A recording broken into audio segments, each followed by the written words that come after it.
Hello दोस्तों, good morning. मैं हूं शुभम और आप देख रहे हैं मेरे यूट्यूब चैनल नेचुरल ब्यूटी में आप सभी लोग का स्वागत है। दोस्तों, अपर्दन के दूत बहुत ही इम्पोर्टेंट चैप्टर है, देख लीजिएगा, आप लोग ध्यान से देखिएगा, ठीक है। और मैं इसे बहुत डीपली में लेकर जाने वाला हूं। तो देखिए, ऐसे अपर्दन को इंग्लिश में क्या बोलते हैं? इरोजन, ठीक है।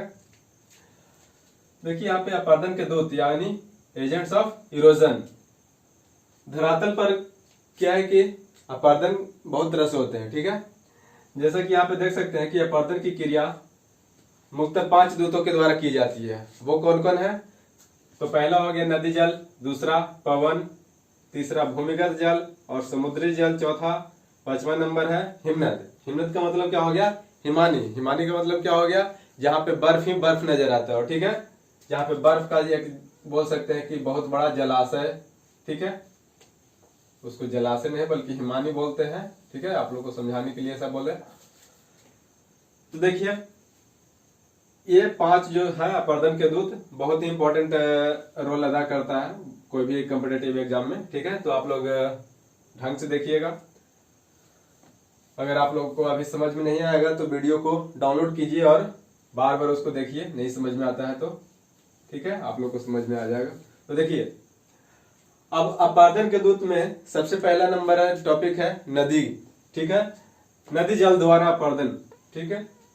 तो नदी जल द्वारा अपर्दन, इसका मतलब कि हम लोग नदी पहले देखेंगे, उसके बाद पवन, फिर भूमिगत जल, सीरियली वाइज चलते जाएंगे, ठीक है।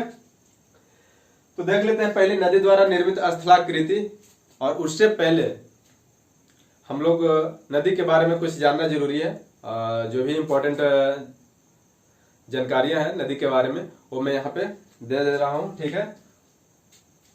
क्योंकि अपर्दन पढ़ने से पहले नदी के बारे में पहले भौगोलिक स्थितियां जान लेते हैं, रिवर टोपोग्राफी जिसको बोल सकते हैं हम लोग। तो नदी के बारे में कुछ जानना बहुत जरूरी है, ठीक है। तो आइए हम लोग नदी के बारे में पहले जानते हैं, स्टार्ट करते हैं। सबसे पहला टॉपिक ये है यहाँ पे नदी यानी रिवर, ठीक है। रिवर किसको बोलते हैं? तो रिवर नदी जल का वह सतत प्रवाह है, सतत माने लगातार या फिर निरंतर बोल सकते हैं। नदी जल का वह सतत प्रवाह है जो अपने उद्गम क्षेत्र से लेकर मुहाना तक प्रवाहित होती रहती है, वही नदी कहलाती है, ठीक है। उद्गम क्षेत्र और यहाँ पे मुहाना आया, ये 2 चीजें आई। अब उद्गम क्षेत्र क्या बोलते, किसको बोलते हैं और मुहाना किसको बोलते हैं, ठीक है। तो उद्गम क्षेत्र उसको बोलते हैं जहां से नदियां क्या करती है, निकलती है। जैसे यहाँ पे फिगर में देख सकते हैं कि उद्गम क्षेत्र या फिर सोर्स बोल सकते हैं, इंग्लिश में इसका सोर्स या फिर स्रोत बोलते हैं, ठीक है।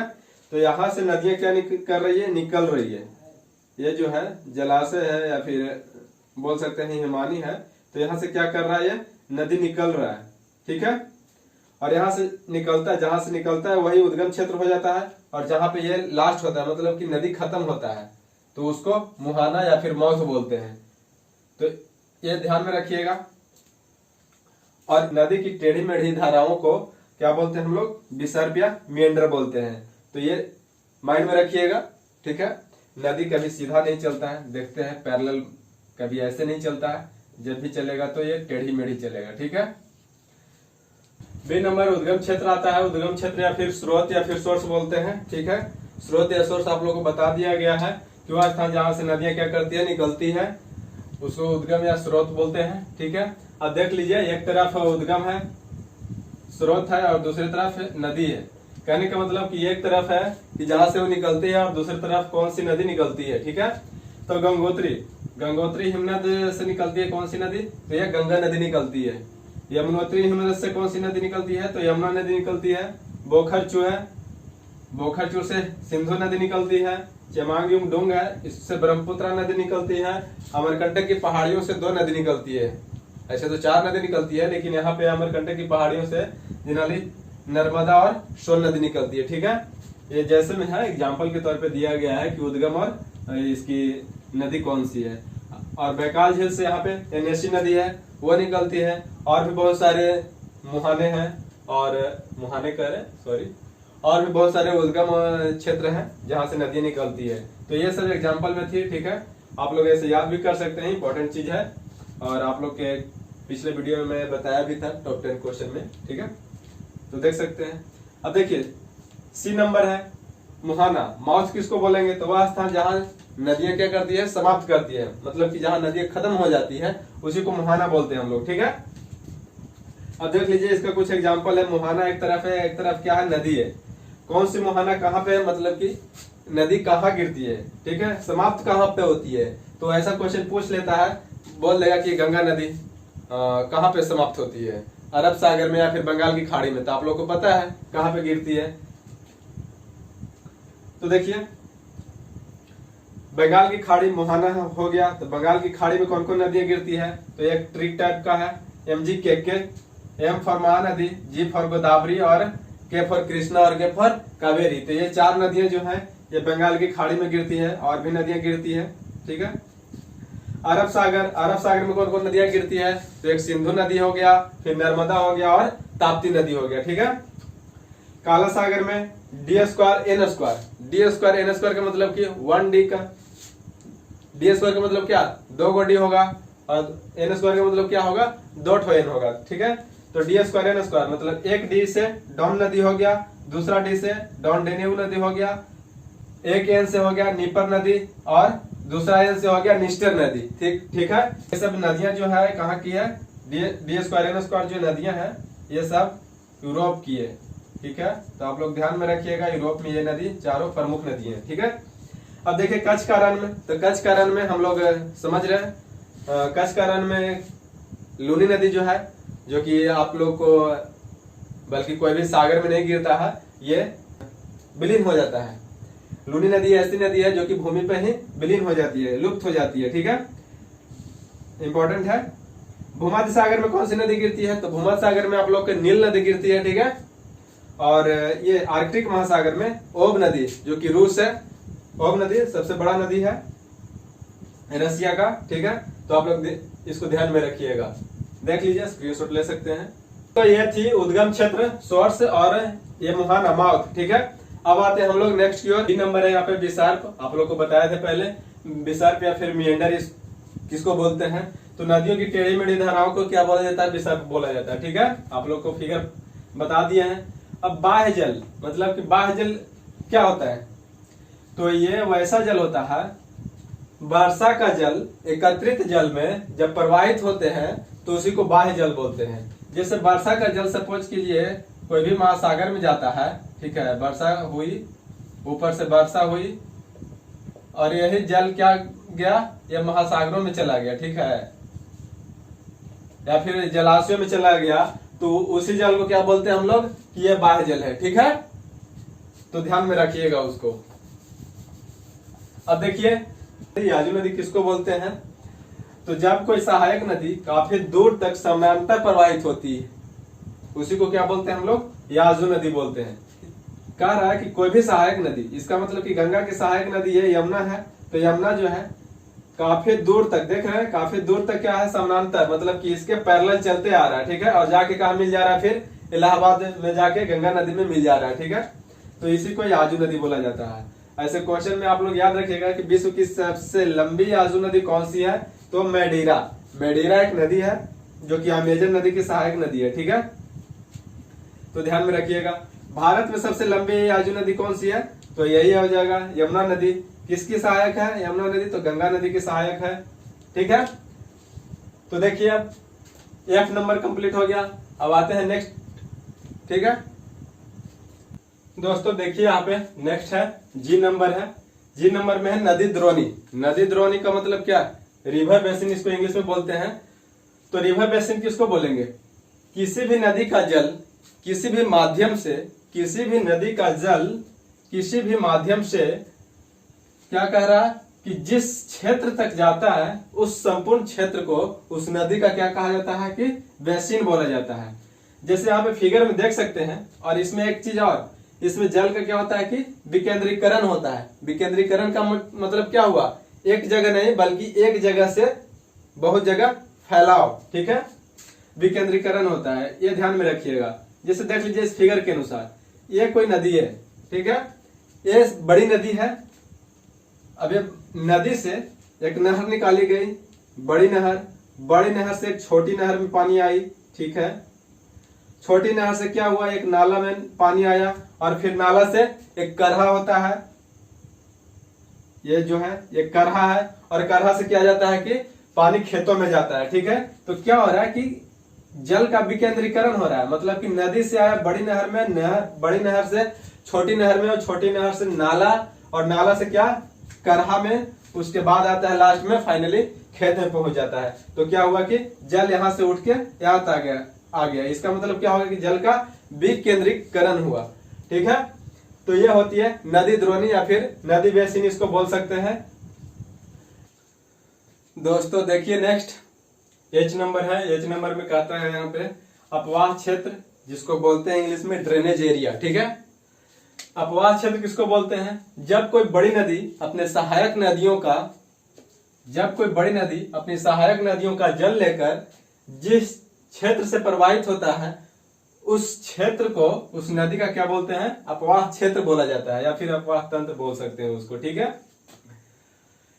इसमें क्या होता है कि जल का केंद्रीकरण होता है, मतलब कि जल बहुत जगह से आते हैं और एक जगह मिलते हैं। फिर जैसे यहाँ पे देख सकते हैं, ये गंगा नदी है, जा रही है यहाँ पे, ठीक है। तो गंगा नदी की ये जो है पूर्वी सहायक नदियां जो है, रामगंगा हो गया, रामगंगा आके मिल जाता है, गंडक मिल जाता है, कोसी मिल जाता है, फिर महानंदा मिल जाता है, ठीक है। तो ये सब पूर्वी तट की है सहायक नदियां।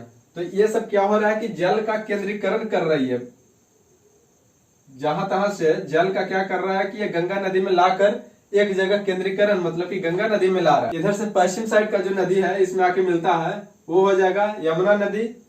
अभी मैं बताया याजू नदी सबसे बड़ी याजू नदी, यहाँ पे आके इलाहाबाद में मिल जाती है, तो अभी गंगा नदी में मिल रही है। अब देखिए यमुना नदी में ये चंबल नदी जो है इधर से आके मिलती है, कहाँ, हमीरपुर के पास में मिलती है। अब चंबल नदी में काली सिंध नदी आके मिल जाती है, ये दोनों का जल यहाँ पे फिर मिलता है यमुना नदी में, और यमुना नदी का जल टोटल मिलके यहाँ पे गंगा नदी में प्रवाहित हो जाता है, ठीक है। अब देखिए एक और नदी सोन नदी है। सोन नदी अमरकंटक की पहाड़ियों से निकलती है और निकल के यहाँ पे गंगा नदी में आके मिल जाती है। तो क्या कर रहा है, ये जल का गंगा नदी में केंद्रीकरण कर रहा है, ठीक है। इसीलिए कहा जाता है कि इसमें क्या होता है, जल का केंद्रीकरण होता है, ठीक है। तो उम्मीद करते हैं आप लोग को समझ में आया होगा अपवाह तंत्र, और ये आप लोग को समझ में आया होगा अपवाह तंत्र और नदी बेसिन, ठीक है। तो दोनों में डिफरेंस आप लोग को यही देखना है कि अपवाह क्षेत्र में क्या होता है कि जल का केंद्रीकरण होता है, ठीक है, एक जगह आके मिलता है। और नदी बेसिन मतलब कि नदी द्रोणी में क्या होता है कि जल का विकेंद्रीकरण होता है, एक जगह से दूसरे जगह मतलब कि फैलाव होते रहता है, ठीक है। तो देखिए नेक्स्ट आई नंबर यहाँ डेल्टा। डेल्टा किसको बोलते हैं देख लेते हैं। नदियों द्वारा मुहाने के पास मलबा जमाव किया जाता है, जिससे एक त्रिभुजाकार आकृति का निर्माण होता है, जिसे क्या बोलते हैं हम लोग, डेल्टा बोलते हैं। जैसे कोई नदी है तो नदियों द्वारा क्या किया गया, ये नदी है, इसके द्वारा बहुत सारे मलबा, मतलब कि यहाँ पे जहाँ पे खत्म होती है, मुहाना का मतलब क्या हो गया, ये मुहाना हो गया, जहाँ पे नदियां खत्म होती है। अभी देखे हैं, देखिए मुहाना के पास क्या करती है कि ये मलबा लाती है, और मलबा क्या करता है, जहां तहां मलबा फंस जाता है, और इससे क्या होता है कि छोटी छोटी पतली पतली धारा है, मलबा जहाँ पे जमा हो जाता है उसके अगल बगल से निकलते जाती है। ये सब देखिए, ये सब धाराएं पतली पतली धाराएं, और नदियां क्या हो जाती है, विलुप्त हो जाती है वहां पे, ठीक है। ये जितने हैं बूंदे बूंदे, ये सब जो है मलबा है, ठीक है। मलबा का मतलब कि जो भी गंदगी लाती है वो सब यहाँ पे जमा कर देती है, ठीक है। और ये क्या करता है, एक त्रिभुजा आकार, मतलब कि त्रिभुज के आकार का ये निर्माण कर देता है, इसी को क्या बोलते हैं, डेल्टा बोलते हैं, ठीक है। डेल्टा शब्द का सर्वप्रथम प्रयोग किसने किया था, तो हेरोडोटस महोदय किए थे, ठीक है। और वो नील नदी के डेल्टा को देखकर हेरोडोटस महोदय ने डेल्टा शब्द का प्रयोग किया था, ठीक है। पूछ देगा कि विश्व की सबसे बड़ी डेल्टा कौन है, तो विश्व की सबसे बड़ी डेल्टा सुंदरबन डेल्टा है, ध्यान में रखिएगा। तो दोस्तों ये थी डेल्टा। तो देखिए ये लास्ट है ज्वार नदमुख, इसको इंग्लिश में एस्चुअरी बोलते हैं, ज्यादा इंपॉर्टेंट है, ठीक है। तो देखिए यहाँ पे एस्चुअरी किसको बोलते हैं, एस्चुअरी किसको बोलते हैं, तो नदी का वह मुहाना जहाँ पे ज्वार आते हैं और जिसके कारण क्या होता है कि वहां पे डेल्टा का निर्माण नहीं होता है, उसी को हम लोग एस्चुअरी बोलते हैं। ठीक है, नदी का वह मुहाना, तो ये मुहाना है, ये नदी आ रही है यहाँ पे गिर रही है। ठीक है, तो नदी का मुहाना जहाँ पे क्या आता है, बार बार ज्वार आ रहा है, ज्वार आ रहा है मतलब कि वो किसी भी चीज को अंदर से ऊपर की ओर फेंकेगा। ठीक है, तो वहां पे जाहिर सी बात है कि मलबा का जमाव नहीं होगा, जब मलबा का जमाव नहीं होगा तो वहां पे डेल्टा का निर्माण भी नहीं होगा, इसीलिए क्या होता है कि वहां पे एस्चुअरी का निर्माण करता है। ठीक है, तो एस्चुअरी का निर्माण होता है, उसी को हम लोग ज्वार नदमुख या फिर एस्चुअरी बोलते हैं इंग्लिश में। ठीक है, अब यहाँ पे क्वेश्चन है भारत की सबसे लंबी एस्चुअरी बनाने वाली नदी, तो ये होती है नर्मदा, और दूसरी सबसे लंबी बोल देगा तो ये होता है Tapti. Very very important question है। ठीक है, नेक्स्ट है पश्चिमी घाट पर्वत के पश्चिम भाग से निकलकर, पश्चिमी घाट पर्वत है एक इंडिया के, यहाँ पे देख सकते हैं पश्चिमी घाट पर्वत के पश्चिमी भाग, मतलब कि ये साइड तो पूरब हो गया, इधर क्या हो गया पश्चिम, तो पश्चिमी भाग से निकलकर जितनी भी नदियां अरब सागर में गिरती है वो सब क्या बनाती हैं, एस्चुअरी बनाती हैं। यहाँ पे दो ठो एक्सेप्शन में है, नर्मदा और ये ताप्ती। ठीक है, ये दोनों भी नदियां क्या करती है, अरब सागर में आती है और ये भी एस्चुअरी बनाती है। तो सबसे लंबी नर्मदा होती है एस्चुअरी बनाने वाली नदी, और दूसरी सबसे लंबी नदी ताप्ती होती है। ठीक है, जो कि एस्चुअरी बनाती है, वो इंडिया में, ये ध्यान में रखिएगा। अब देखिए एस्चुअरी मतलब क्यों बनाती है, ये जो अरब सागर में नदियां गिरती है, गिरने वाली जितनी भी नदियां हैं ज्यादातर, वो सब एस्चुअरी क्यों बनाती है, तो क्या होता है कि नदियों की लंबाई कम होती है, ज्यादा लंबी नदी नहीं होती है, तो इसके कारण क्या होता है कि एस्चुअरी बनाती है। नदियों की लंबाई कम होती है, सहायक नदियों की संख्या कम होती है, क्योंकि ये साइड में नदियां, इसकी सहायक नदियां कम होती है, और धरातल कठोर होते हैं जिसके कारण अपरदन कम होता है। आप लोग जानते हैं इधर जो है बेसाल्टिक चट्टान की प्रधानता ज्यादा है, इसीलिए यहाँ पे क्या होता है, धरातल कठोर होता है ये साइड में। ठीक है, पश्चिम साइड में, इसके कारण क्या होगा, अपरदन कम होगा। जैसे देख लीजिए और भी नदियां हैं यहाँ पे, नर्मदा है, ताप्ती है, मांडवी, जुआरी, भरतपूजा, ये सब नदियां क्या बनाती है, एस्चुअरी बनाती है। तो आप लोग ध्यान में रखिएगा कि ये सब नदियां क्या बनाती है, एस्चुअरी बनाती है। ठीक है दोस्तों, आज इतना ही, और अब आइए, अगर वीडियो को आप लोग सब्सक्राइब नहीं किए तो सब्सक्राइब कर लीजिए और बेल आइकन को क्लिक कर दीजिए, ताकि सबसे पहले वीडियो आप लोग को मिलते रहे। ठीक है, तो आइए अब टॉप 10 क्वेश्चन की ओर चलते हैं हम लोग। हर एक वीडियो के लास्ट में टॉप 10 क्वेश्चन होते हैं। दोस्तों आइए यहाँ पे टॉप 10 क्वेश्चन देख लेते हैं। ठीक है, क्या क्या पूछे गए हैं। पहला नंबर क्वेश्चन है, अफ्रीका के सबसे लोएस्ट पॉइंट अनसेल झील को बोला जाता है।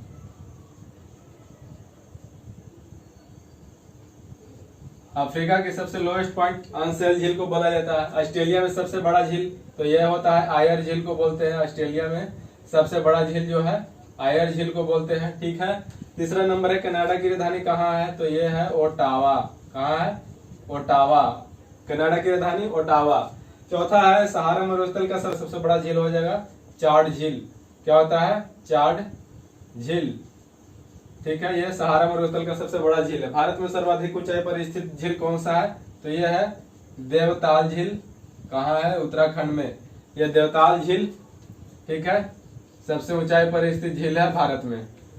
नेक्स्ट है वह झील जिसे हैंगिंग लेक के नाम से भी जाना जाता है, मतलब कि लटकती झील के नाम से भी जाना जाता है, वो है लोकटक झील, जो कि मणिपुर में, लोकटक झील। भारत में बोटिंग के लिए प्रसिद्ध झील कौन सा है, तो ये है डल झील, डल झील और बुल्लर झील। डल झील और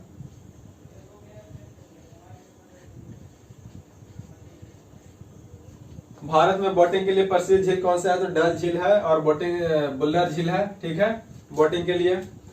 भारत में नौका दौड़ के लिए प्रसिद्ध झील कौन सा है, लोकटक झील कहाँ स्थित है, और भारत की वित्तीय राजधानी किसे माना जाता है, मतलब कि कौन से शहर को माना जाता है। ये तीनों को आप लोग कमेंट बॉक्स में कमेंट करना है और बताना है कि कहाँ है। ठीक है, आंसर क्या है ये सबका।